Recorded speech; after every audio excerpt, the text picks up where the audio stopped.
So we went and got a second opinion last week from another pain management doctor to see, if there was any other treatment options beyond honestly high dosages of opioids, which can be very dangerous and obviously habit forming. It makes me very nervous to take these medications.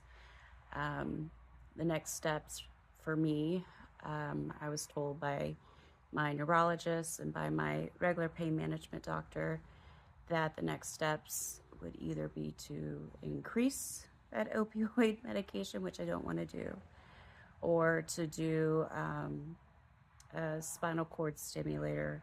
And I had mentioned that in a previous video where I would need one implanted in my neck and in my low back. So we had wanted to, I guess, a third opinion really. But we saw another pain management doctor, and they really provided less options for me. They said, yes, I did need a spinal cord stimulator, that would be my best path forward. However, because I was 42, they would not do one for me, that I'm too young, come back in 10 years maybe, and that they would not be able to help me at this point in time, which really confused me and my husband, because it's like, you're saying this is what I need, but you won't do it because of my age. I can't help how old I am. I can't help the severity of my neuropathy. So it was really disheartening. Like, it was like the day after we saw my neurologist, and we were kind of broken after that. But we went ahead and went with the option to increase the opioid medication. And I just want to make it clear that, I'm not promoting the use of opioids or any controlled substances by any means. I went years doing other alternative treatments for my pain, and it's only been the past 6 months, no, 7 months, that we have had to transition to using opioids. And what we also learned is that through gene testing, I don't have a certain enzyme to break down synthetic opioids, meaning like hydrocodone, Percocet.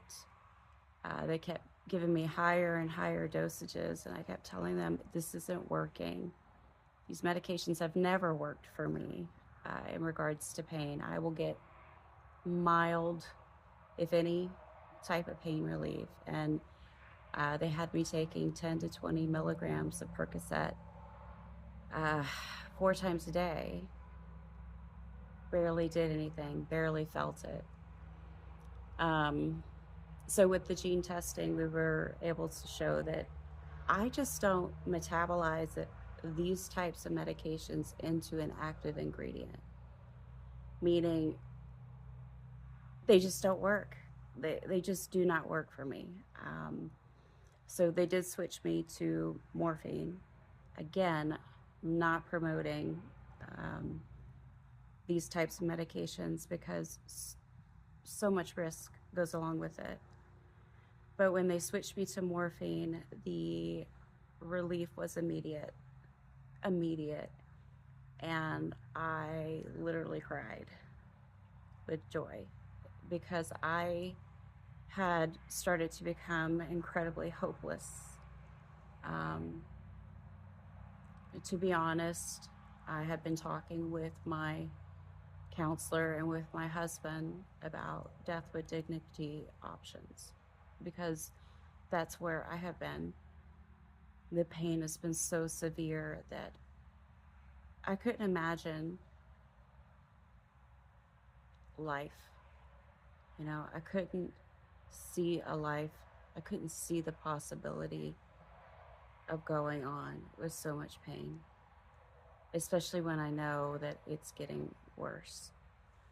And I'm so sorry for the shaking. I mean, just freaking neuropathy. It sucks. Um, but we did start the morphine, and for the first time in years, I have hope of a future. Um, yeah. So, there's been a lot of negative, and there's been a lot of roller coasters of emotions, and a lot of difficult conversations that we've had with doctors, counselors, and with me and my husband. And he and I have both been overjoyed that last week I got 4 nights. I actually slept through the night. I haven't done that in 6 years. 6 years. Um, Typically, I mean, especially for the past year and a half, I'll get maybe 2 or 3 hours a night, or I'll just go without sleep for a couple of days, and I will only be able to sleep like 4 or 5 times a week because the pain is just too bad, and I can't. So, um, not every night is great with this new medication, but it is dramatically better.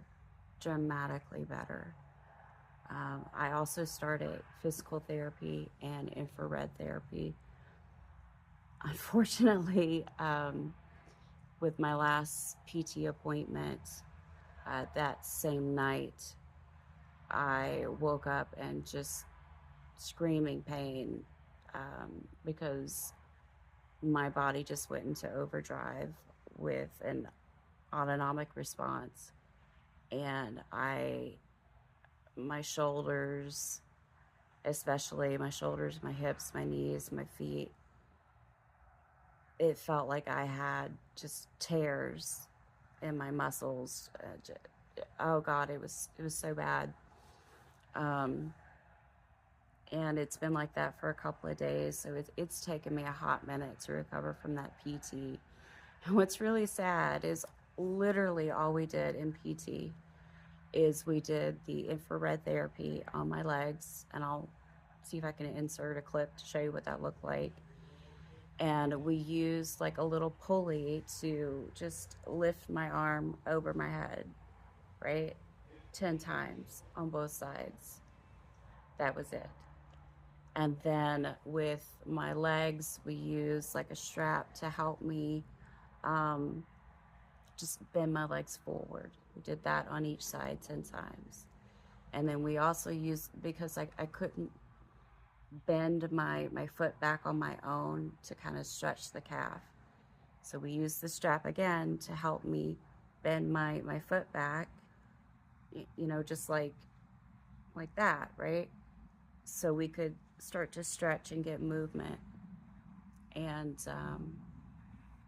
that was enough to cause me excruciating pain. Excruciating. And I'm kind of scared for my next PT appointment, but I'm gonna keep doing it. These are the types of things that are common though with Ehlers-Danlos.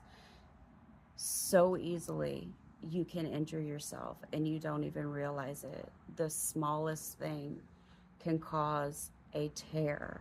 You can get a tendon tear, a labrum tear, muscle tears. Like, it's so easy for this to happen.